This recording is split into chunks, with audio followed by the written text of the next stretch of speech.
आज दुपारी 4 वाजताच्या सुमारास अकोल्यातील गजबजलेल्या फतेह चौकात एका चारचाकी वाहनाला अचानक आग लागली। रमजान महिन्यामुळे सायंकाळच्या वेळी या ठिकाणी मोठी गर्दी असते।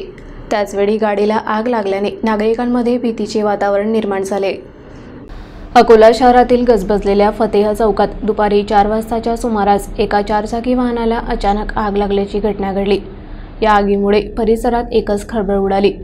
वेळेत अग्निशमन दलाची कार्यवाही झाल्याने मोठा अनर्थ टळला। रमजान महिन्यामुळे फतेह चौकात सायंकाळच्या वेळी मोठी गर्दी असते। त्याचवेळी ही घटना घडल्यामुळे जीवितहानीचा धोका वाटत होता, परंतु अग्निशमन दलाने त्वरित कारवाई करून आग आटोक्यात आणली। या आगीत वाहनाचे मात्र मोठ्या प्रमाणात नुकसान झाले आहे। सुदैवाने या घटनेत कोणतीही जीवितहानी झाली नाही। तथापि वाहनाला कशामुळे आग लागली याचा अद्याप तपास सुरू आहे। अग्निशमन दलाने घटनास्थळी पोहोचून संपूर्ण परिस्थिती नियंत्रणात आणली।